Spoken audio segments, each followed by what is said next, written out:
Livro dos Espíritos, que se envolve com episódios de alteração de consciência. E quando nós dizemos de consciência, falamos dos encarnados. Então, esses episódios de alteração de consciência, nós começamos com o estudo do sono, que é uma alteração de consciência, e os desdobramentos do sono, que basicamente são os sonhos. Depois passamos para o estudo de um estado de consciência que se assemelha à morte, embora não seja, a letargia. Um estado de consciência em que o indivíduo tem os membros ou grupos musculares enrijecidos, que é a catalepsia. Estudamos as relações de comunicação de espíritos de encarnados, um espírito encarnado se comunicando com outro durante o sono, e também durante o sono o espírito comunicando-se, ele, durante o sono, o encarnado com os espíritos do mundo espiritual. Estudamos também os episódios de sonambulismo, que constitui, do ponto de vista espírita, um estudo muito interessante, já que o indivíduo sonambúlico, ele sai do corpo dele e, ao sair do corpo, ele passa a ter uma visão, uma penetração das coisas espirituais e muitas vezes comunica-se com outros espíritos e utiliza o corpo dele como se fosse um médium, utilizando o corpo de um espírito. Só que no sonambulismo é o espírito do próprio indivíduo que, desdobrado em sono ou no estado sonambúlico, que atua sobre o corpo dele mesmo e se comunica, dando instruções, orientações. Vimos também os tipos de sonambulismo, as relações entre a hipnose, que é chamado pelo Allan Kardec de magnetismo, e o sonambulismo, como a hipnose também produz, o magnetismo produz alterações de consciência, e tudo isso constituiu um vasto e interessantíssimo e riquíssimo campo de estudo. Com isso, nós que pudemos ter a sorte de acompanhar esse bloco aí, o capítulo 8, nós então tivemos condições de entender muito sobre a vida do espírito. Vimos também fatos interessantes, que quando o espírito está desdobrado no sono, ele tem uma visão diferente, porque o mundo espiritual é diferente do mundo físico, e a realidade que ele tem sobre o desespero, a frustração, as posses materiais, as coisas do mundo são totalmente desvalorizadas. Vimos realmente esse episódio fantástico, que é a viagem do próprio espírito encarnado por um processo de alteração de consciência. E hoje nós estamos quase terminando esse episódio, que é o episódio do êxtase, que é o cume da alteração de consciência e que aproxima-se mais da morte. Na outra aula, já que no dia 7 próximo, nós estaremos aqui sem trabalhar, 7 de setembro, voltaremos no dia 14 de setembro. Então, na próxima aula, dia 14, nós estudaremos sobre a dupla vista, que também é um fenômeno interessante do espírito. Mas esses episódios de hoje, com o êxtase, ele marca para nós uma etapa importantíssima no estudo dos espíritos.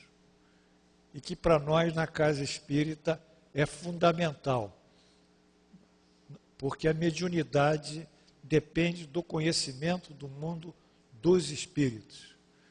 Não depende só do perispírito ou de uma ectoplasmia, enfim, ela depende do conhecimento do mundo dos espíritos.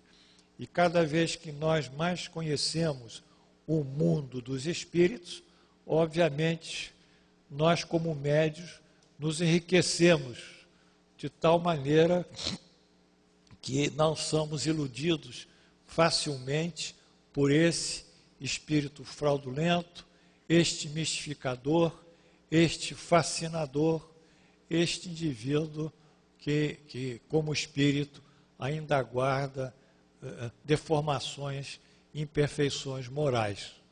Enfim, nós nos tornamos mais aptos e mais amadurecidos para nos tornarmos instrumentos dos espíritos, obviamente do bem, e vale dizer, instrumentos de Deus no mundo.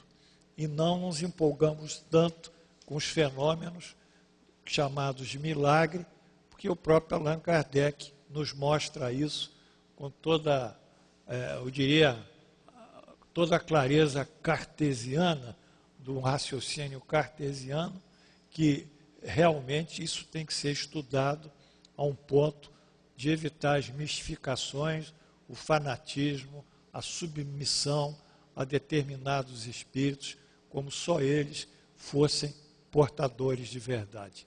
Enfim, foi um bloco maravilhoso que eu pude dividir com vocês e hoje nós terminamos essa parte.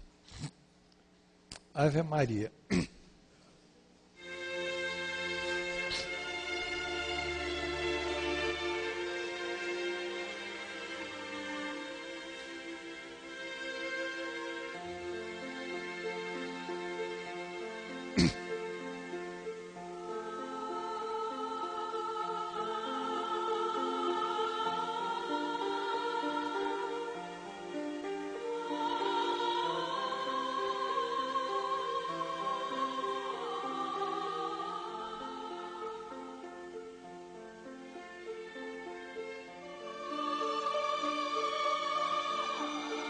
Senhor Jesus, Deus nosso Pai, alegra-nos a possibilidade de estarmos aqui, todos unidos para o estudo da doutrina dos Espíritos ou do Espiritismo. Alegra-nos o fato de sabermos que estamos amparados por vós, e, sobretudo, por Deus Todo-Poderoso. Assim, em vosso nome, Jesus, em nome de Deus e em nome dos Espíritos que assistem o percurso dessa aula, os Espíritos estão responsáveis pelo bom desempenho da aula, damos por abertos os nossos trabalhos, pedindo a bênção para todos os alunos, nesse dia 31 de agosto do ano 2015, pela graça de Deus. Assim seja.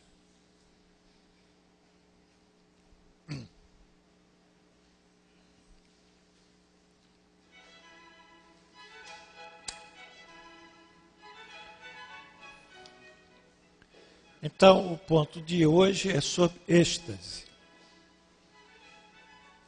Vamos lá?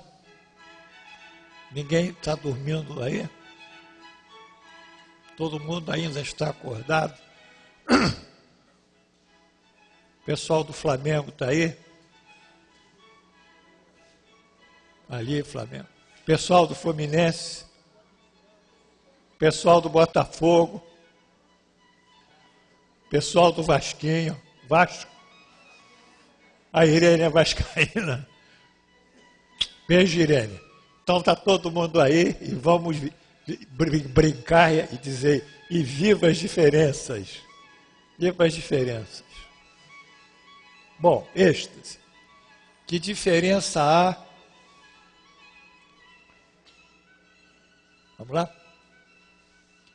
Que diferença há entre o êxtase e o sonambulismo? O êxtase é um sonambulismo mais apurado.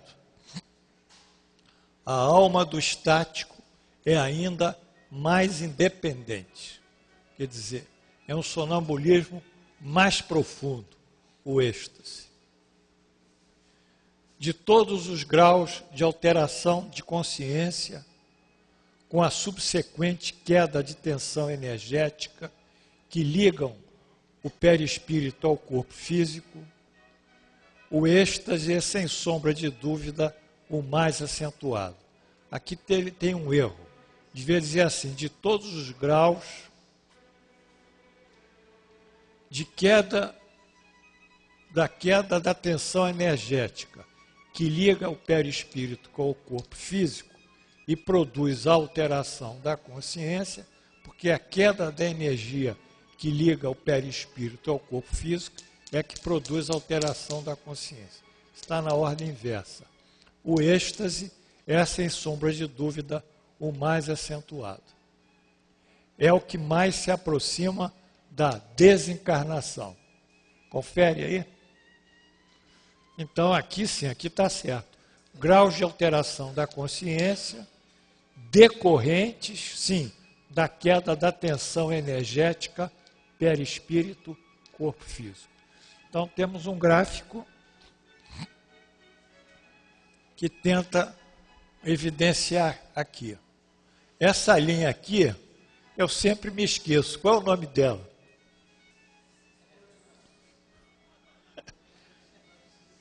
Atenção. Coríntios sabe mais do que todos vocês ainda. Olha lá, está ali. Isso aqui é abscissa. Na abscissa tem a tensão energética, que nós estudamos aqui, que o perispírito é um corpo de energia. É um corpo de energia. Ele pode ter forma. Pode ter forma, não tem problema. É uma energia condensada, mas é uma energia. Corpo de energia. E ele é que liga o espírito ao nosso organismo físico. O espírito pensa, tem vontade, tem ação, e ele determina, tem inteligência, ele que determina as ações que vão repercutir no corpo físico. Via um redutor de energia que condensa essa energia que é o perispírito. Então, quando a tensão energética do perispírito é grande, está, por exemplo, em 100, ou é pequena, está, por exemplo, em 0, acontece os seguintes fenômenos. Quando a tensão cai para 90, o sujeito tem um estado de torpor. Fica torporoso, cochila um pouquinho, acorda, cochila, acorda. Quando essa tensão é mais pronunciada, ele pode alterar um grupo de funções musculares. Então, ele tem a rigidez de grupos de funções musculares, que é chamada catalepsia ou rigidez séria, que vem de cera. Confere? É o sujeito que coloca-se, às vezes, entre duas cadeiras, né? Deitado a cabeça aqui, os pés lá, e o corpo dele está rígido. Né? E o sujeito até, o mágico lá, o sujeito produz o fenômeno, senta em cima dele, não é isso? Vocês já viram isso? Parece uma coisa de tábua. Não? Nunca viram os fenômenos catalépticos? Pois é. Isso também necessita uma alteração da consciência nos grupos musculares. Depois vem o sono superficial, o sono profundo, o sonambulismo, a letargia que eu coloquei de uma forma mais profunda que o sonambulismo, porque a letargia leva a uma queda de tensão energética que se aproxima da desencarnação. Por isso, muitos indivíduos letárgicos são levados ao caixão. E, surpreendentemente, eles acordam durante o velório. Aí todo mundo acha que é um fantasma. As curas que nós fizemos aqui, fantasma acordou. Uma das curas em que Jesus ressuscita a filha de Jairo, que era o chefe de uma sinagoga, que estava num estado letárgico, ele disse, quando Jairo veio pedir para ele salvá-la, ele disse, ela não está morta, ela apenas dorme. Lembre disso, dessa aula? Então ele chega perto da menina e diz, Talita cumini, menina, levanta, em hebraico. Talita cumini, a menina levanta e todo mundo acha que ela foi salva da morte. A morte é um fenômeno irrecorrível. Quando a morte é degeneração celular e não há possibilidade de voltar. Então, eu coloquei aqui a letargia, porque a energia está próxima de zero. As trocas energéticas que se verificam entre as células. Espera aí, Amilcar. Depois, o êxtase, que é o objetivo da aula de hoje, e, finalmente, a morte, onde a energia zera. Aí o espírito sai, ou melhor, o perispírito sai, porque já não há nenhuma energia que prende ele ao corpo. Está claro?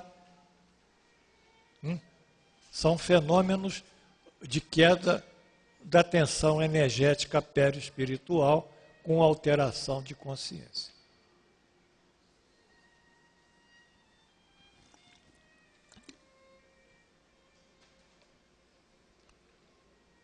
O espírito do estático penetra realmente nos mundos superiores? Olha, mundos superiores. Sim, ele os vê e compreende a felicidade dos que o habitam, e por isso que desejaria ali ficar. Mas há mundos inacessíveis aos espíritos, que não se encontram bastante purificados. Ou seja, ele penetra pelo o estado dele, de êxtase, lembrando que ele está encarnado, em mundos que são superiores à Terra. E esse estado de felicidade que ele se depara, lhe traz assim uma felicidade também incrível. Mas esse voo do espírito está também na dependência da sua evolução espiritual. Então, quanto mais o estático é depurado moralmente, mais acesso ele terá a outros planos espirituais correspondentemente mais evoluídos. Muito bem. Então vamos fazer uma análise comparativa, olhando aqui para o Coríntio, Abscissa Coríntio. Muito bem. Você é botafoguense, né? É? Eu sabia. É. Ele tem cara, ele tem a aristocracia do botafoguense. Ele é um aristocrata. Os botafoguenses são todos aristocratas. E os flamenguistas são todos viventes em comunidades. E, não posso falar mal, mas também casas de correção. Ó.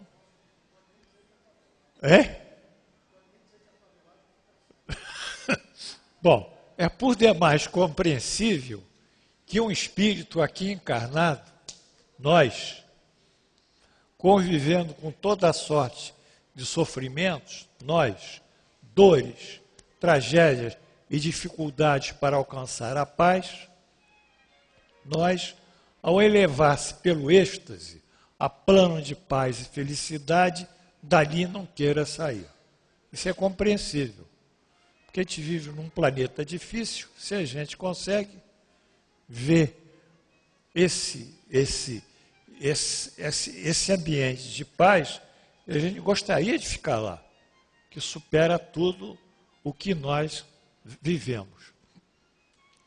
Retorna à terra. Que não queira sair. Retornar à terra. Mesmo que esses planos espirituais ainda não sejam perfeitos, porém, comparativamente à terra, bem mais evoluídos. Isso é compreensível. Afinal, quem não gostaria de sair de um presídio? Não é, Jupi? Já deram cadeia para você lá na aeronáutica? Não? Você é um felizardo. De um presídio, de um hospital. Bom, pois é, quase todos. Pois é isso que nos diz Allan Kardec sobre a Terra no livro O Evangelho segundo o Espiritismo. Pois bem, figure-se a Terra como um subúrbio, alusão a uma grande cidade onde em dado subúrbio encontrar-se-iam espíritos imperfeitos. Um hospital, uma penitenciária, um sítio malsão. E ela é simultaneamente tudo isso. E compreender-se-á porque as aflições sobrelevam os gozos, porque não se mandam para os hospitais os que se acham com saúde, nem para as casas de correção os que nenhum mal praticaram, nem os hospitais e as casas de correção podem ser locais de deleite. Portanto, se essa é a citação 1 de Allan Kardec, é claro que se o indivíduo sai desse quadro aqui, ó, que vive, ele realmente não gostaria de viver. Quem que não gostaria de sair de um presídio? Né? Vamos ler mais os comentários. Né? Contudo, ressalta o espírito comunicante. Existem mundos espiritualmente mais elevados, inacessíveis ao estático, o que traça um limite às suas possibilidades de conhecimento pela emancipação.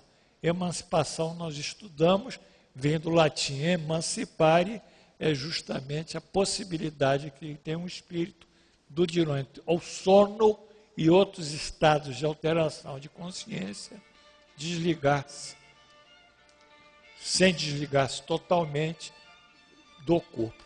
Né? Muito embora emancipado, as regiões espirituais que alcança ainda apresentam limite, ou apresentam-se limitadas. Então, nós vimos aqui que há um desejo grande do espírito estático em não voltar à Terra, por razões mais do que óbvias. Não é? E o que ele tem acesso, ou o que ele descreve, também é passível de crítica, porque isso está dentro das limitações apresentadas a ele. Enfim, esses espíritos estáticos, muitas vezes são coisas rotuladas como santos, que tiveram visões, etc., etc., essas visões são muito mais da cultura deles, que se adapta ao que eles pensam, do que realmente vê. Né? Isso que eu queria dizer a vocês. Previsões também. Essas previsões também são muito relativas. Mas é óbvio que o espírito, no estado de êxtase, ele tem um poder de comunicação muito maior do que quando encarnado, em razão da percepção de um outro mundo que ele penetra. Quando o estático expressa o desejo de deixar a Terra, fala sinceramente e não retém o instinto de conservação? Muito bem. Isso depende do grau de purificação do espírito. Se ele vê que sua posição futura será melhor que a sua vida atual, faz esforços para desatar os laços que o prendem à terra.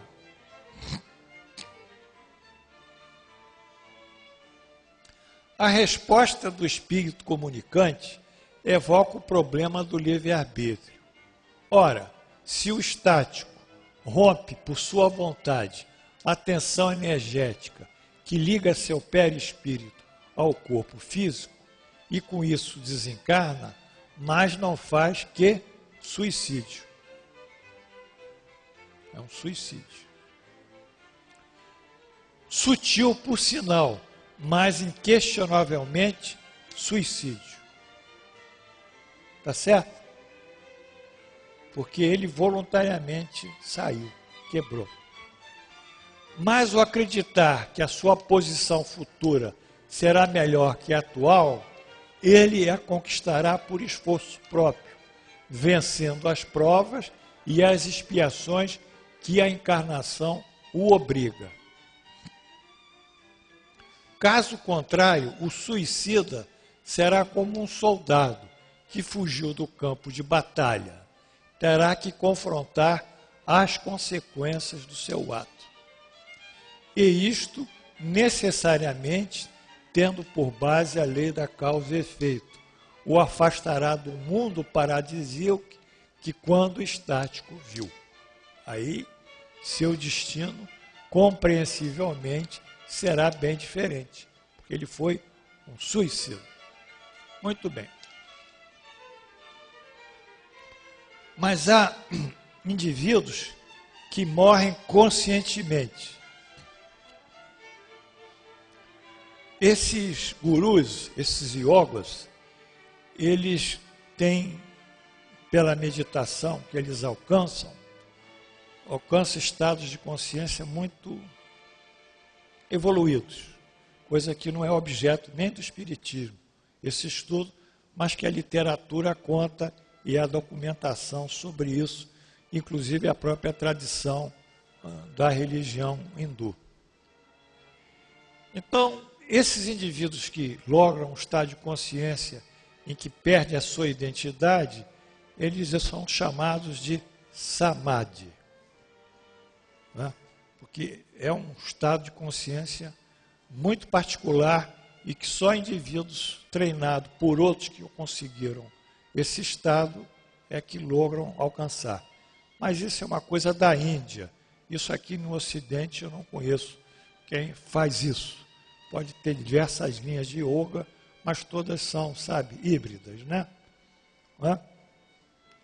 Mas quando o indivíduo, desse porte espiritual, um verdadeiro guru que experimentou e não ensina, mas ele vive a experiência do samadhi, ele sabe às vezes o momento da sua desencarnação. Então ele senta, chama os discípulos, eleva a sua consciência ao êxtase e rompe os laços fluídicos e desencarna em postura de lótus. Aí é chamado Mahasamadhi, que do sânscrito, Maha é grande. Grande, né? Tá certo? Mahatma, grande. Mahatma. Atma é alma. Maha é grande. A grande alma, Gandhi. Mahatma, Gandhi. Então ele vai para um Mahasamadhi. Então ele faz voluntariamente, mas ele sabe que é a hora dele. Ele não precisa desencarnar em um leito de hospital. Isso é um ato consciente dele e desse tipo de evolução é consciente. No nosso estágio, nós ainda somos, né, formigas. Mas, de toda forma, não é? Há essa oportunidade do estático desencarnar. Mas ele, ao desencarnar, ele cometerá um suicídio. Ele não tem condições de ele mesmo, por conhecimento dele, determinar o momento da desencarnação dele. Bem, se deixasse o estático entregue a si mesmo sua alma poderia abandonar o seu corpo?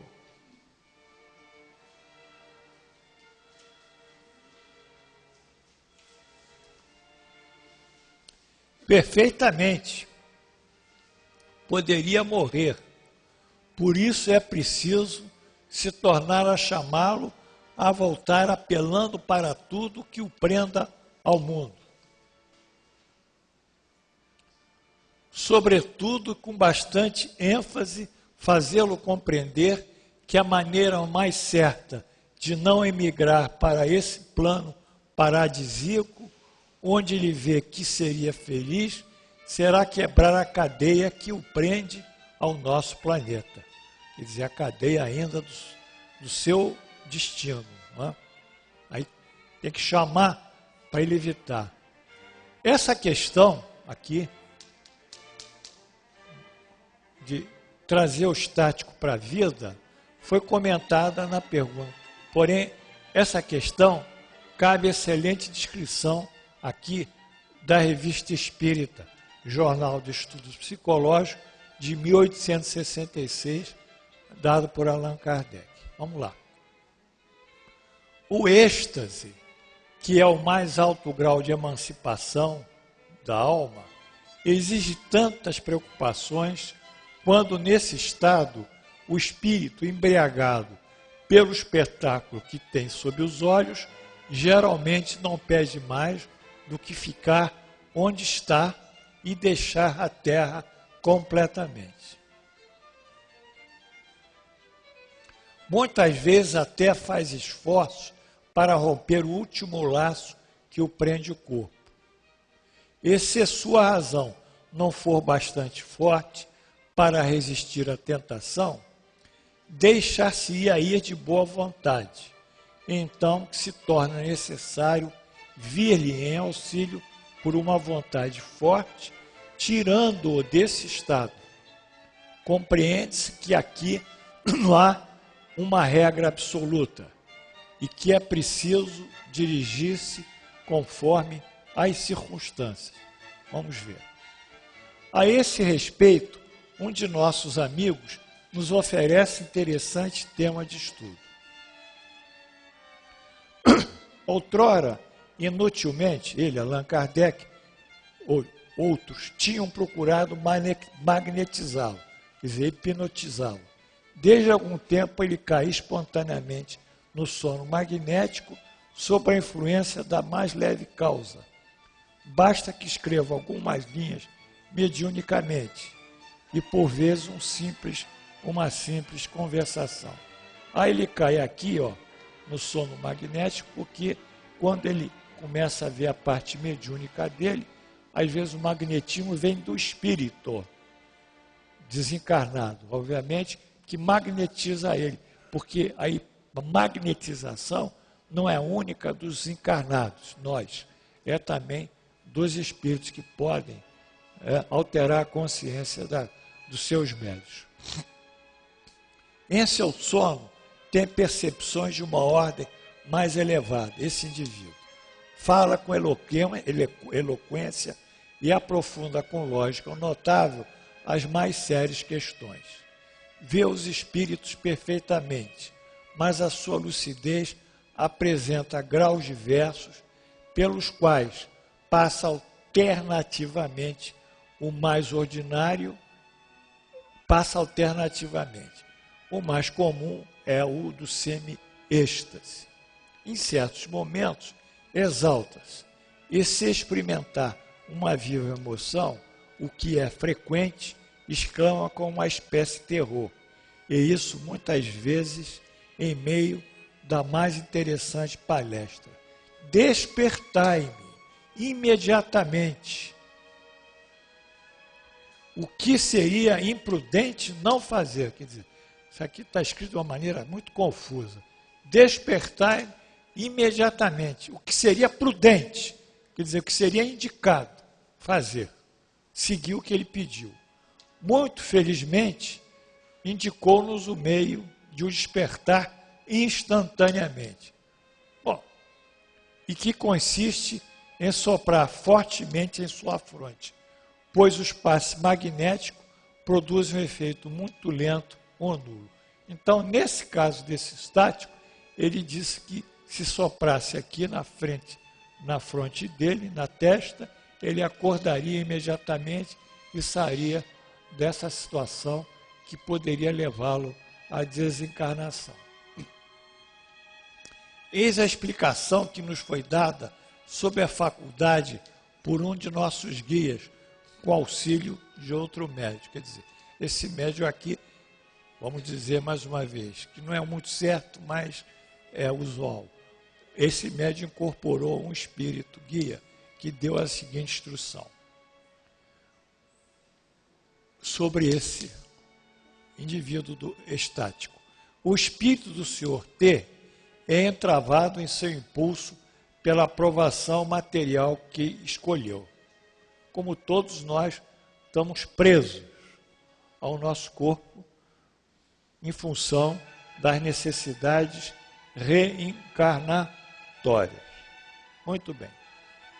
O instrumento que ele faz mover o seu corpo no estado atual em que se encontra não é bastante maleável para lhe permitir assimilar os conhecimentos necessários ou utilizar os que possui.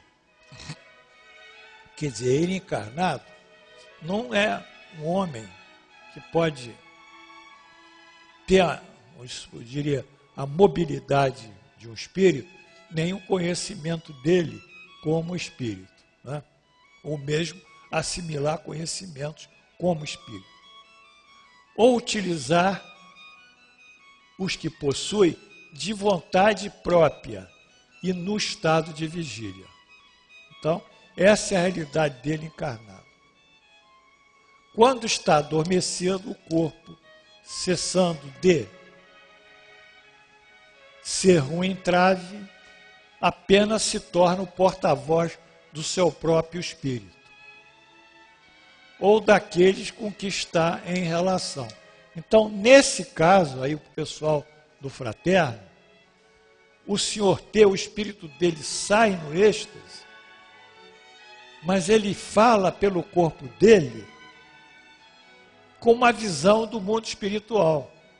Então, o corpo é um instrumento mediúnico, se tomarmos a palavra médium como meio, mídia, comunicação, se tomarmos a palavra nesse sentido, o indivíduo fala pelo próprio corpo, que é o médium dele. Está claro? Ou não? Está complicado. Porque, regra geral, o médium, ele fala, ele recebe um espírito que não é o dele. Não é isso? Ou dá efeitos que o corpo dele é utilizado para tal. Não é? De alguma maneira. Mas nesse caso é diferente. O corpo dele é utilizado por ele mesmo porque ele está em outro plano. O plano estático. E ele pode se comunicar pelo corpo dele, como o sonâmbulo também pode se comunicar pelo corpo dele. Então, ao se comunicar, ele vai produzir uma série de conhecimentos, informações jamais vistos por ele quando lúcido. Então, ele, quando está lúcido, está encarnado, nunca vai produzir essas informações. Como um médium também que recebe um espírito, nunca vai receber, nunca vai poder ser dele aquelas informações que ele passa. Está claro ou não? O Chico Xavier produziu a primeira obra dele, se não me engano, quando ele tinha 23 anos, ou 21 anos, que é Parnaso de Além Túmulo, que é a obra mais grandiosa dele, em termos mediúnicos. Porque ali ele coletou, talvez, 23 ou 30 poetas, e que psicografaram as suas poesias. E, mediante um estudo literário, esses poetas foram identificados pelo seu estilo literário. Jamais o Chico Xavier, ele poderia produzir aquelas poesias. Mas o espírito de Alta de Souza, por exemplo, poderia produzir, ou de Gonçalves Dias, poderia produzir as poesias que foram produzidas. Então, isso é característica do médium. Agora, nesse caso, o espírito estático saiu, mas ele se comunica pelo corpo dele, e não por outro espírito, outro corpo, de outro médium. E aí vem informações que são interessantíssimas, se nós soubermos levar isso com seriedade, não é?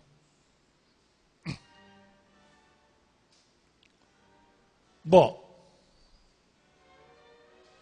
apenas se torna o porta-voz do seu próprio espírito, ou daqueles com os quais está em relação, porque um outro espírito fala para ele e ele repete, ele, e o espírito desdobrado.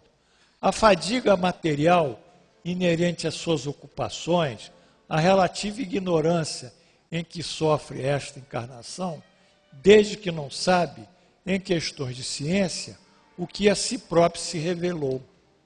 Tudo isso desaparece para dar lugar, aí que é impressionante, a uma lucidez de pensamento, a uma extensão de raciocínio e a uma eloquência excepcional que não o fato do desenvolvimento anterior do espírito. A frequência dos seus êxtases apenas tem por objetivo habituar o seu corpo a um estado que durante um certo período e para um mais especial objetivo ulterior poderá tornar-se de certo modo normal. Quando ele pede para ser despertado, prontamente é que se apega ao desejo de realizar a sua missão sem falhar, sob o encanto dos quadros sublimes que se lhe oferecem e do meio em que se encontra, gostaria de libertar-se dos laços terrenos e ficar definitivamente entre os espíritos. Sua razão e o seu dever, que o retém aqui embaixo, combatem esse desejo, e de medo se deixa dominar e sucumbir à tentação, ele vos grita para que o desperteis com o sopro. Então, esse aqui é uma descrição clássica de um estático que não quer perder a sua vida pela alteração da consciência. Bom, mas o que importa aqui é que o estático ele tem informações realmente muito profundas, como Allan Kardec diz, e que quando ele lúcido, desperto, nada disso ele consegue descrever. E se nós mostrarmos para o estático o que ele falou, se nós gravássemos, ele não entenderia o que ele disse. Tá certo? Mas é ele numa visão espiritual, é ele em outro plano. Isso que vocês têm que entender, que nós estamos simultaneamente vivendo dois planos. Pelo nosso sensório aqui, a nossa visão, a audição, tato, olfato, paladar, nós nos relacionamos com o mundo objetivo. Pelo nosso pensamento, que é uma qualidade do espírito, nós nos relacionamos com o mundo espiritual. Então, nós vivemos simultaneamente em dois planos, influenciado pelos fatos objetivos e influenciado pelos fatos do mundo espiritual, que poderiam chamar subjetivos. Então, a nossa vivência é um só tempo, objetiva e subjetiva. Daí a importância de quê? De mantermos bons pensamentos, de nos evangelizarmos, porque isso facilita a comunicação com o mundo espiritual. Daí a importância. Muito bem. Há coisas que o estático pretende ver e que evidentemente são produto de uma imaginação excitada pelas crenças e preconceitos terrenos. Tudo que ele vê é então real. Aqui é um estático, que está dizendo muita coisa. mas é um produto do pensamento dele, ou de uma visão deformada do mundo espiritual, de acordo com a cultura dele. Se ele vive no Islã, ele vai ver Maomé. Se ele vive no Ocidente, ele vai ver Jesus. Se ele vive na Índia ou no Oriente, ele vai ver Buda ou vai ver o Senhor Krishna. Tanto faz. Mas isso tudo é produto de quê? Da imaginação dele.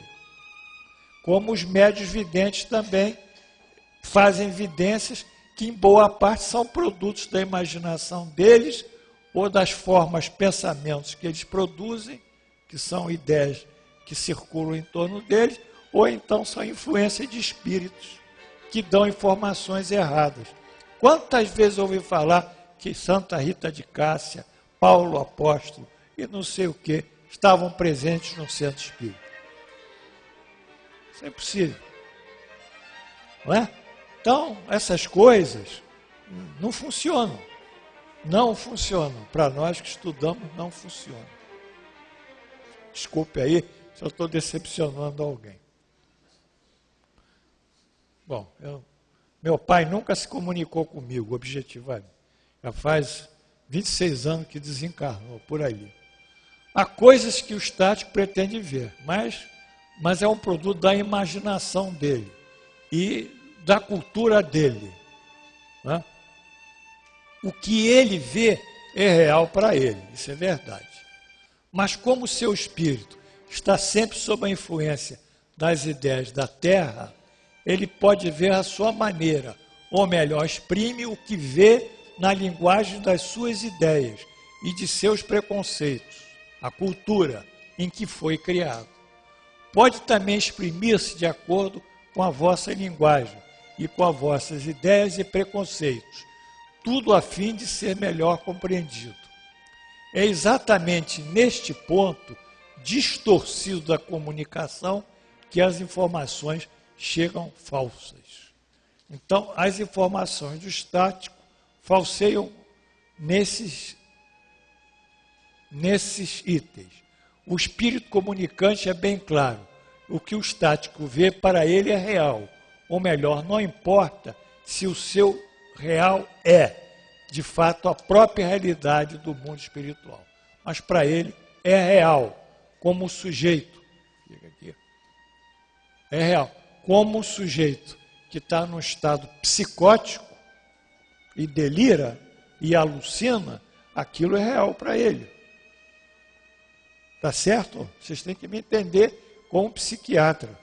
Quando eu tenho um doente surtado, psicótico, ele diz que está tendo isso, está vendo isso, está vendo aquilo. Eu só escuto. Eu não vou dizer que ele não está vendo. Porque é um surto psicótico, é uma alucinação, é uma alteração no juízo crítico dele, no pensamento. Ele está vendo, ele está vivendo aquele coisa. Então eu tenho que aceitar aquilo como uma realidade, que depois vai ser ajustada à realidade aqui do mundo que vivemos. Então, quando o sujeito fuma maconha, espero que aqui ninguém fume maconha na minha sala, nem fora. Ou quando o sujeito cheira um pó, tá certo, Glorinha? Quando o sujeito faz fumaça ou cheira, pronto, é a gíria. Então, o que acontece? Ele alucina.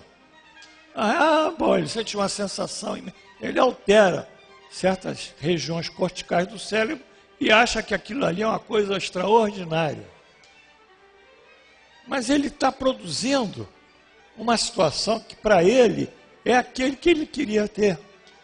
Só que com risco da dependência química se estabelecer. Aí é difícil. Tirar de dependência química é um negócio muito complicado. Porque a célula já está viciada no metabolismo dela com o uso daquela substância. E não se tira sem tratamento clínico. Não se tira a dependência química sem tratamento químico. Pode tirar outras dependências, psicológicas, obsessão, isso pode ser. Né? Mas sem tratamento clínico, não se consegue. Então, quais são as ressalvas para que esse indivíduo aqui, que se diz leitor de outras coisas e está adivinhando o futuro? A primeira ressalva é que ele vê o que ele diz é real para ele, mas necessariamente não é a própria realidade. A segunda é a forma de comunicação. Distorce o que vê em função das suas ideias e preconceitos, como, por exemplo, um estático católico pode descrever a existência de anjos e demônios confundidos com o espírito. Confere?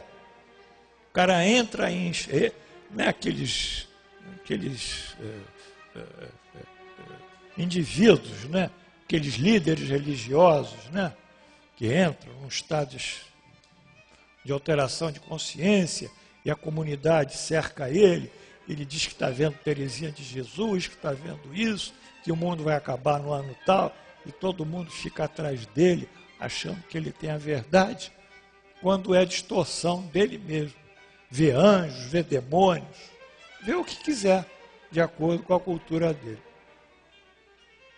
E a terceira ressalva é que aqueles que procuram informações no estático sobre o que ele está vendo, e se esses entrevistadores, por exemplo, foram católicos, é provável que perguntarão sobre anjos e demônios, e o estático vai responder que vai ver anjos e demônios. É a influência dos que estão questionando. Agora, quando o entrevistador, o pesquisador, ele é isento e sem superpor ideias e preconceitos ao diálogo, o estático sente-se com liberdade para desenvolver o seu discurso e descrever realmente o que ele pode ver dentro da sua cultura e das suas limitações. Então, esse aqui é um primeiro esquema, as influências culturais, ideias preconcebidas, a cultura influencia a descrição do estático, a cultura do entrevistador também influencia, e aqui a descrição é torta. Isso é importante, porque isso aqui é um dado de realidade para quem quer estudar espiritismo. O segundo item é a influência psicológica do entrevistador. O entrevistador faz perguntas sugestionáveis ou tendenciosas, o estático é sugestionado por elas e forma uma comunicação deformada. Então, são alterações na informação do estático. Que confiança se pode depositar nas revelações dos estáticos? O estático pode enganar-se com muita frequência, principalmente quando ele quer penetrar no que deve continuar sendo mistério para o homem, porque se deixa levar por suas próprias ideias. Aqui, ideias. Ou então se torna um joguete, aqui, ó, de espíritos mistificadores, que se aproveitam do seu estado de exaltação para fasciná-lo.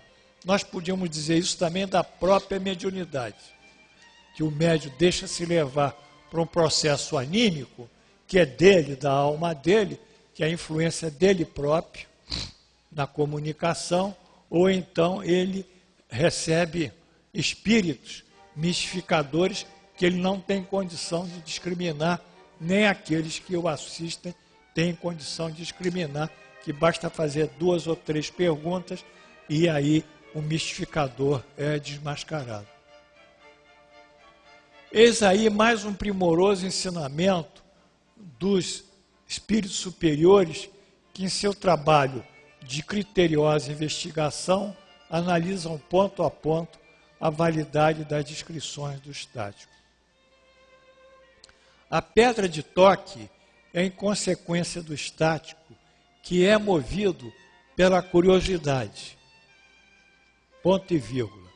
Não reflete sobre a existência dos limites para alcançar os conhecimentos que não dispõem e que assim estão interditados. Então ele quer responder o que ele não pode responder. É qual o ignorante no estudo de uma estrutura de uma célula. a quem se daria um microscópio para investigar. Compreensivelmente, será incompetente. Sendo incompetente, faria descrições fantasiosas, sem sentido aos olhos do sentido. Então, ele ia ver aquelas partículas intracelulares, né? Um vacúolo lá, sei lá, um microsomo lá, um ribossomo, ia dizer, aqui eu estou vendo um planeta, tal, um céu, um satélite, né? Enfim, é isso que acontece com esses estáticos, né? Mais, poderia deixar-se também pela influência de outros tão ignorantes como ele, que diriam, não, isso aí não é um planeta, não, isso é um astro que é um cometa, por exemplo, e descreveria então a absurda estrutura celular. Então ele tem que ter competência, conhecer o que é célula, o que é estrutura celular, para poder então, pelo microscópio, fazer o estudo, né? Aqui vem uma preciosa instrução, por isso que eu falo lá para o grupo, para o atendimento fraterno, é o estudo do livro dos médiuns. Sem isso, é difícil caminhar na mediunidade correta. E é a segunda edição francesa, de 1863, que a primeira foi em 1861. Confere? Ou não confere, mas eu confiro. E depois Allan Kardec fez uma segunda. Aqui nós estamos estudando é a segunda edição, que foi traduzida pelo Herculano Pires. A que todo mundo estuda é a FEB. A da FEB, que é a primeira edição, que está desatualizada. Pouca gente sabe isso. Né? A primeira é de 1861, todo mundo estuda. Mas a que está atualizada é de 63, que é da LAC, Livraria Allan Kardec, que produziu essa obra, Herculano Pires. Então, o que Allan Kardec faz sobre o estático? Ele diz aqui, no Livro dos Médiuns, muitos estáticos são joguetes da própria imaginação e de espíritos enganadores que se aproveitam da sua exaltação. São muito raros os que merecem inteira confiança. Então ele ouvia esses falarem, mas Allan Kardec ficava com o pé sempre atrás. Isso é Allan Kardec. Agora, o Herculano Pires, que traduzia a obra, acrescenta lá no pé de página.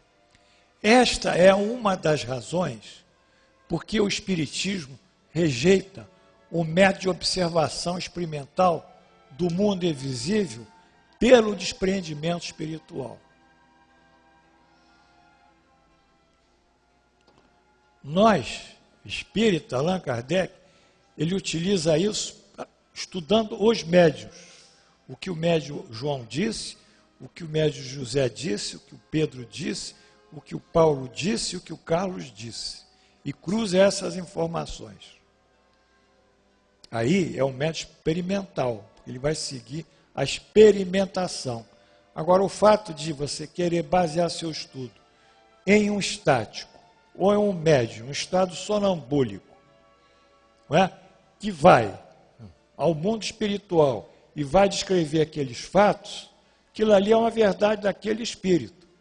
Mas aquilo ainda não temos como comprovar. Só podemos comprovar o estudo do mundo espiritual via espíritos comunicando-se com médiuns e fazendo um consenso disso. Né?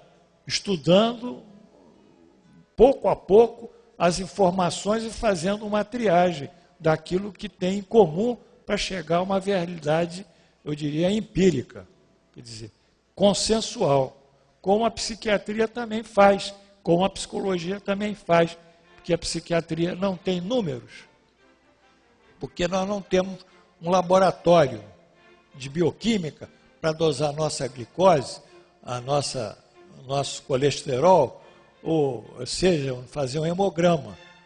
Não é? Por quê? Porque se a gente faz hemograma, glicose e colesterol, isso auxilia o estudo clínico do indivíduo. Mas aqui da cabeça nós não temos ainda uma quantificação de alguma alteração que signifique correspondentemente à doença mental. Nós trabalhamos por observação. Não sei se estão me entendendo. Aí nós fazemos esquizofrenia paranoide. Tem esses 4 sintomas principais. Tem esses 4, 5 sintomas secundários. Aí de 10 em 10 anos nós fazemos um consenso. Aí fazemos uma classificação da doença mental. Isso é um negócio todo ele empírico.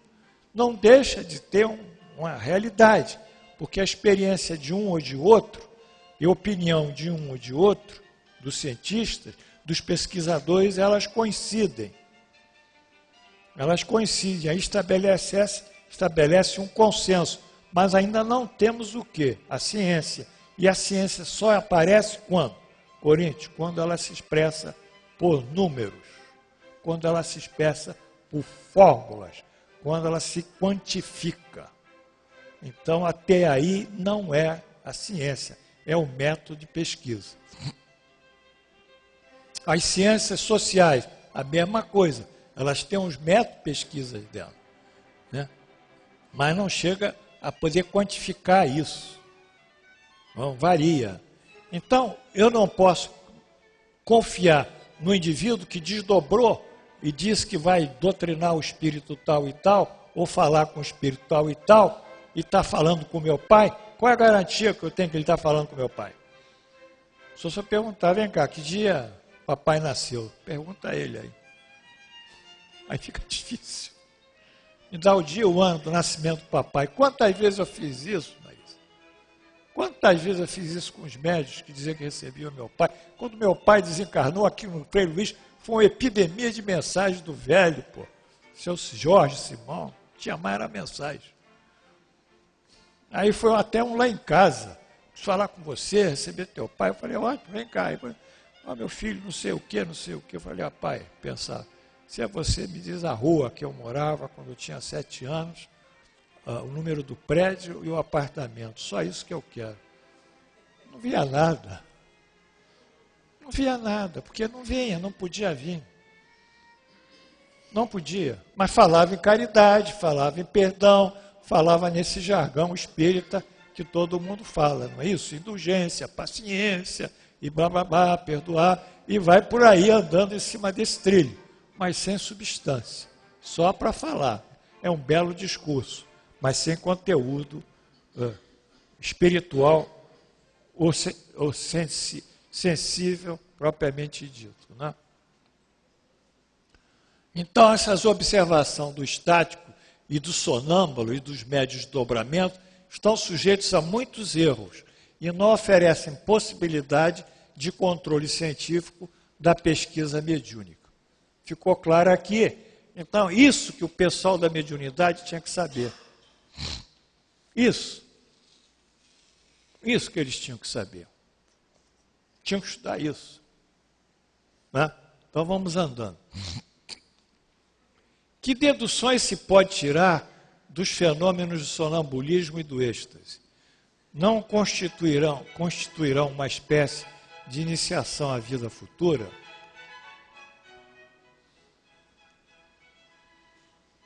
Ou melhor se dizendo, é a vida passada e a vida futura que o homem prevê.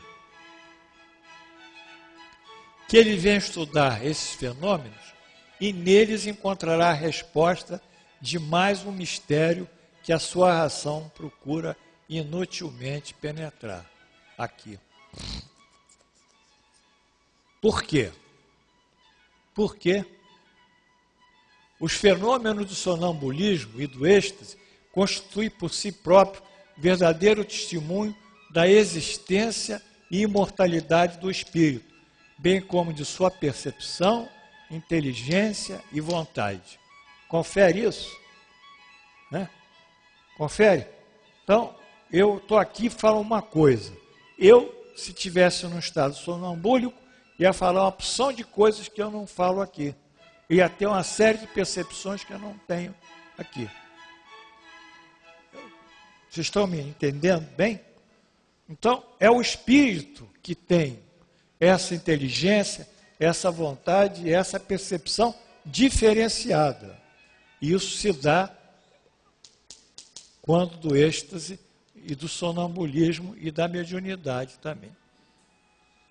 É ainda de conhecimentos que não expressa quando preso ao corpo pela encarnação, porém que nestes tão particulares estados de alteração de consciência, verbaliza, ele fala, o que vem significar conhecimentos anteriormente adquiridos.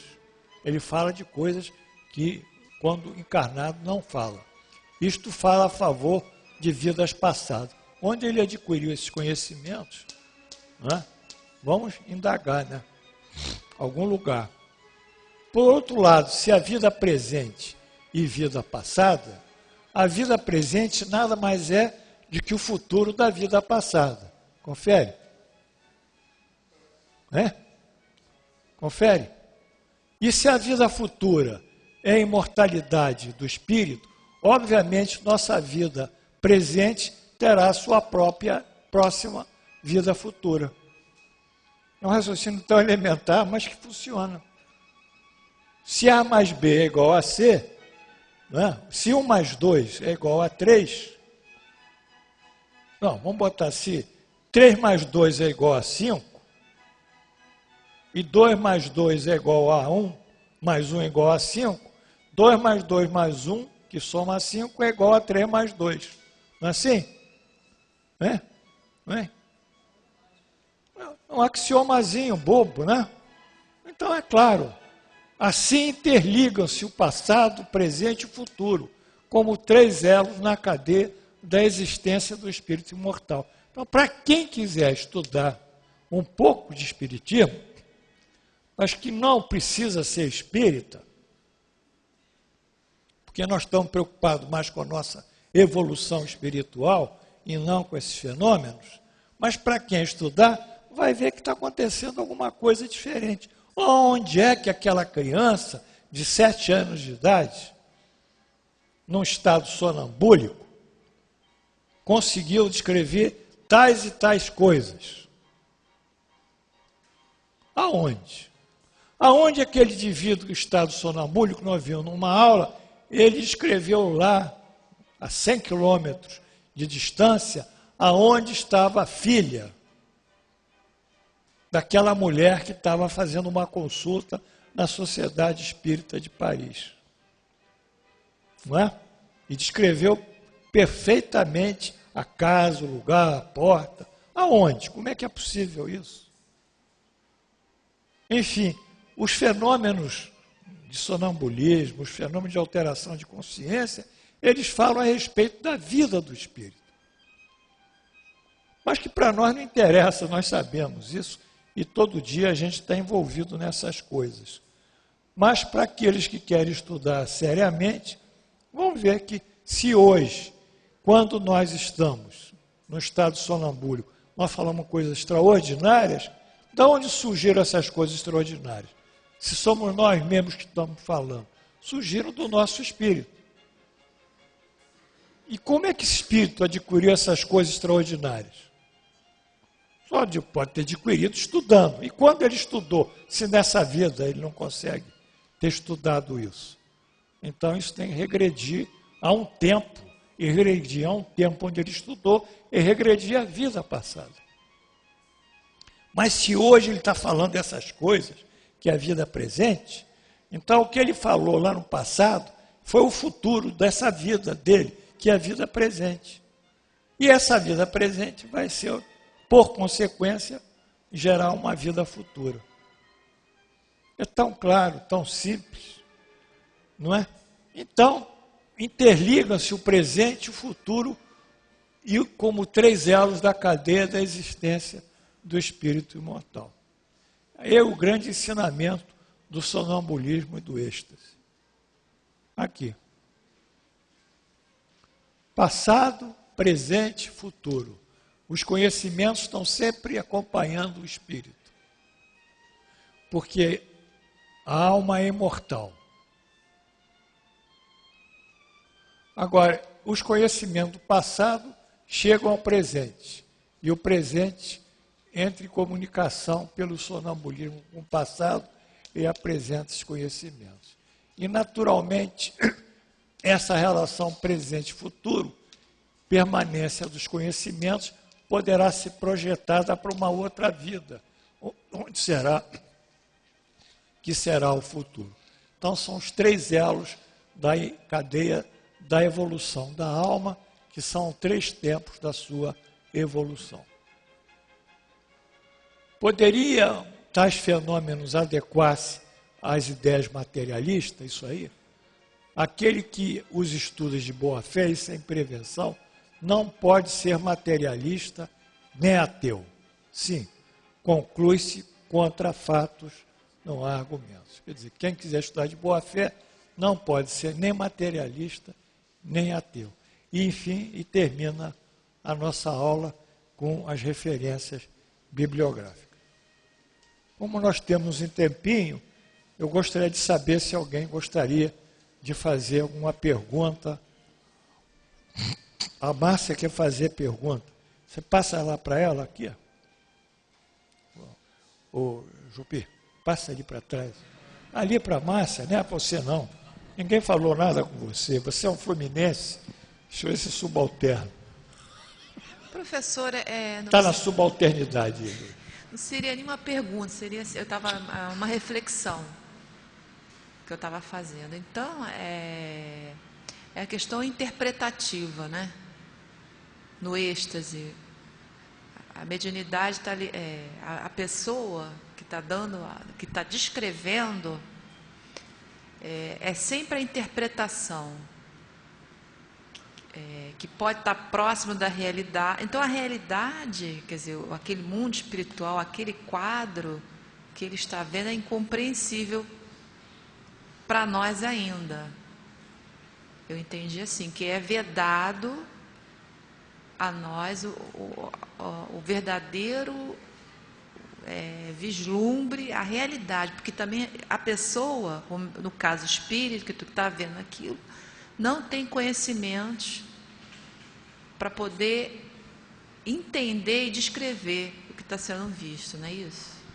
É uma interpretação em torno de uma realidade, não é?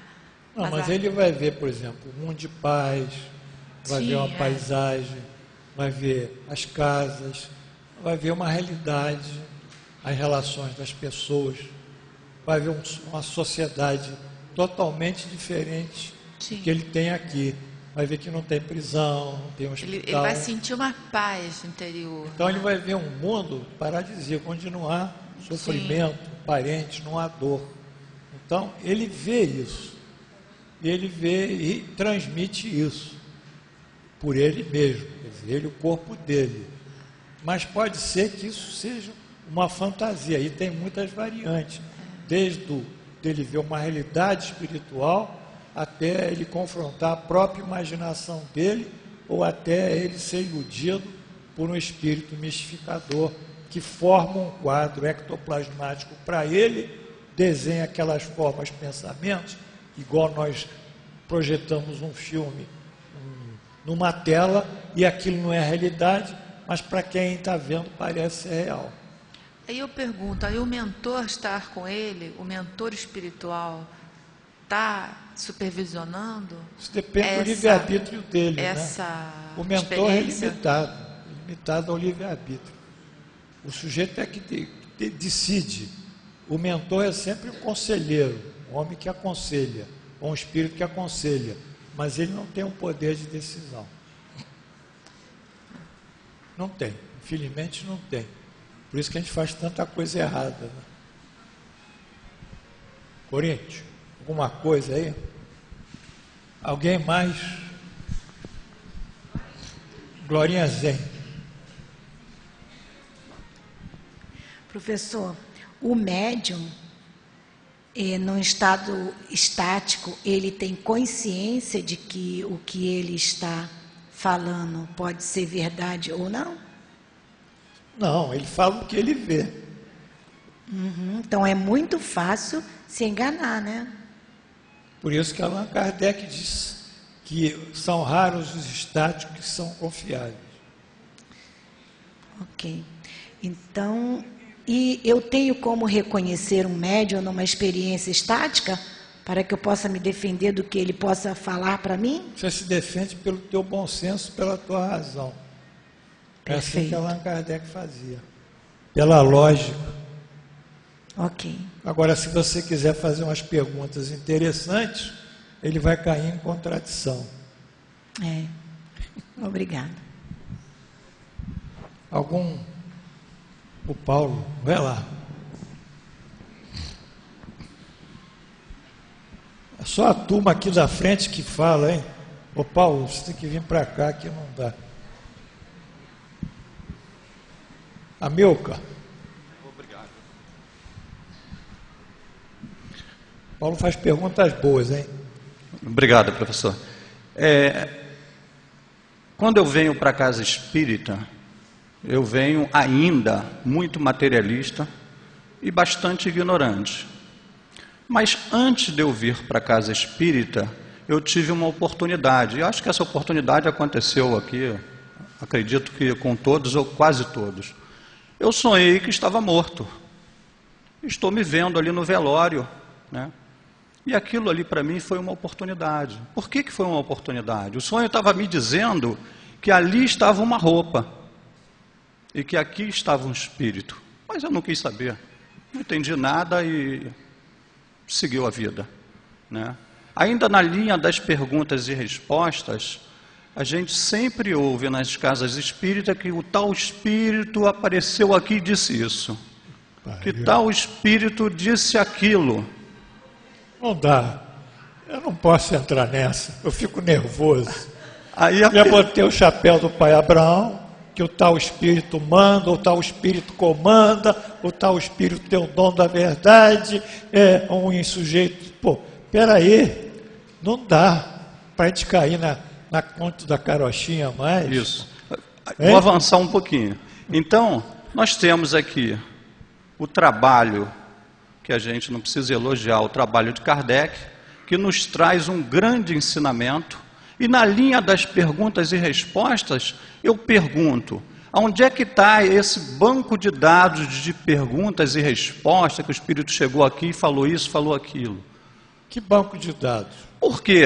Se a casa espírita está dizendo, o Espírito chegou aqui e falou isso, eu posso anotar, eu posso catalogar essas perguntas. Outra vez, pai Abraão, é pesado. Então, não dá, cara. Eu acho que às vezes... O que as pessoas dizem só vai funcionar para nós se forem convergentes com a doutrina espírita. É igual um juiz. O juiz só pode dar a sentença dele se ele achar que os argumentos, seja da defesa, seja da acusação, estão de acordo com determinado artigo do Código Civil, por exemplo. Se aquilo que foi argumentado não está em consonância com aquele, um, dois ou três artigos, parágrafos, incisos, ele não pode dar a sentença dele. A sentença dele é toda baseada na citação do Código. E o advogado também argumenta em função do Código. E a acusação também argumenta em função do Código. Não existe achismo. Porque se o sujeito falar lá, eu acho isso, numa defesa, a defesa dele não existe. Porque ele não tem base. Então, na casa espírita, para se dizer que acha isso e acha aquilo, a primeira pergunta que eu fazia, hoje eu não faço mais, me dá a bibliografia disso aqui. Onde que foi essa referência que você achou isso? Me dá a citação. Me dá o livro que você achou isso. Me dá a referência, que eu quero também achar isso. Mas não tem referência. Então, mas o que eu estou querendo dizer com isso é o seguinte: se Kardec consultou vários espíritos, e nessa consulta ele teve algumas respostas, algumas certamente ele desprezou, e outras ele percebeu que as respostas eram uma resposta totalmente séria. Se existem milhares de centros espírita e esses centros espíritas têm algumas informações dos espíritos, por que nós não temos essa coletânea de informações para que a gente possa comparar uma informação com a outra informação e aí trazer informações novas e seguras para todos nós? Aí é uma cobrança que eu estou fazendo à Casa Espírita, no bom sentido. A Casa Espírita não está preparada para ser um instituto de pesquisas e de recolher informações. Eu estou falando do ponto de vista coletivo, tá? Coletivo. Essa seria a minha colocação. Ela não está preparada, obrigado. Ela não está preparada, ela às vezes até tem receio até de registrar certas coisas para não cair em contradição com aquilo que eles dizem aí e pregam, sabe? Foi claro que eu tive que botar o chapéu do Abraão, porque a primeira pergunta é essa: me diz onde é que você, qual é a referência que você tem em relação a isso que você está achando? De onde você tirou isso? Eu quero saber, né? Eu quero saber, eu estou curioso. Eu não estou falando que tem uma multidão de livros psicografados aí. Toda semana saem 10 livros psicografados. Qual é a credibilidade que essas psicografias têm? Depois de um Chico Xavier fazer esse trabalho belíssimo de psicografia, cada hora aparece, e depois a própria Bíblia e o Espiritismo entrando na Bíblia, nos Evangelhos, está tudo ali nos Evangelhos, na interpretação da doutrina, dos Evangelhos pela doutrina espírita. Então toda hora escreve um livro sobre Jesus, mas o livro sobre Jesus já existe, é o Evangelho. A interpretação do que Jesus diz está lá no Evangelho. Então vai ler o Evangelho, não quer ler, quer escrever. Eu vou vender 1 milhão de exemplares. Vende 1 milhão. Vende, porque o povo gosta disso, entendeu, Glorinha? O povo, lamentavelmente, não gosta de pensar, mas ama se emocionar. Deu para entender? O negócio é emocionar, ter carisma, virar um pastor, virar um bispo, virar aí e fazer aquele rapapé todo e jogar, que o povo gosta daquilo, daquela emoção. Agora, estudar, eles não gostam. Então vem cá, Carlos, vem cá, chegou aqui. Olha, Carlos, eu vou te curar agora. Pronto, curou, o povo baba, que está curado, curei. Mas criar uma estrutura lógica, um raciocínio lógico, uma condição lógica de pensar, de analisar isso, como nós estamos analisando, como Kardec, professor, analisa, isso o povo não quer saber. Cansa a cabeça dele, cansa a moleira dele. Enfim, é essa a nossa realidade.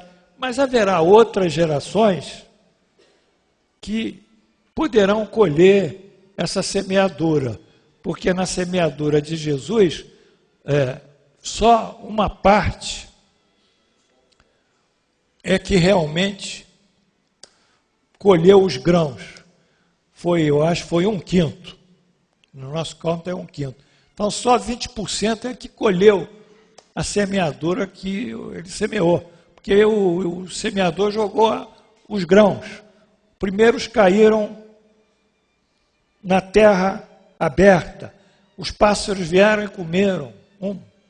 Segundo, jogou em cima de uma terra que tinha raízes pouco profundas. A terra não era espessa. Então, o sol crestou as raízes, perdeu. Depois jogou grão em cima de um espinheiro. Os espinhos cresceram e abafaram os grãos. Já são 3. Mas depois conseguiu, na 4ª parte, jogar os grãos em terra fértil. Aí aquela 4ª parte se multiplicou em 1 para 60 e 1 para 100. Essa 4ª parte na conta nossa é 25%. Confere? 1/4 de 100, 25. Então são 25% daqueles que vão poder assimilar isso. 75% se perde.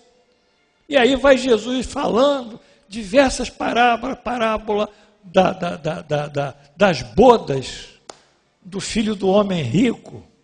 Ele convida todo mundo e ninguém quer ir às bodas, não é? Então, Jesus já dizia isso. Então, mas essa que é a realidade. Nós não vamos torcer. 75% gosta de dizer, eu sou espírita. Que bom, hein? Parabéns, hein? Se você é espírita, você é bonzinho, você é caridoso, você sabe perdoar, você faz... Pronto. Parece que ganha um status, eu sou espírita. Mas o verdadeiro espírito não vai dizer que é espírita. Não é?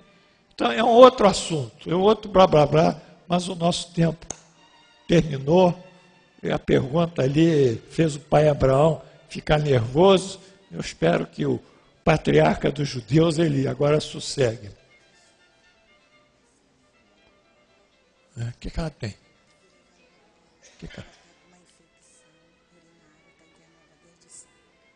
Não melhorou, não?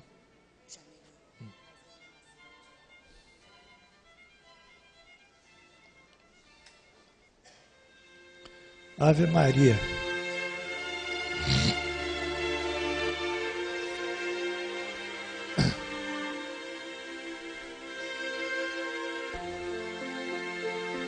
Senhor Jesus,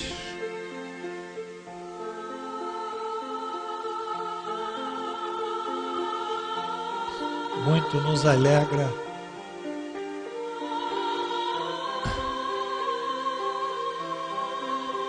a vossa palavra de amor e de luz. Peço-vos, Senhor, que nos abençoe, nos ampare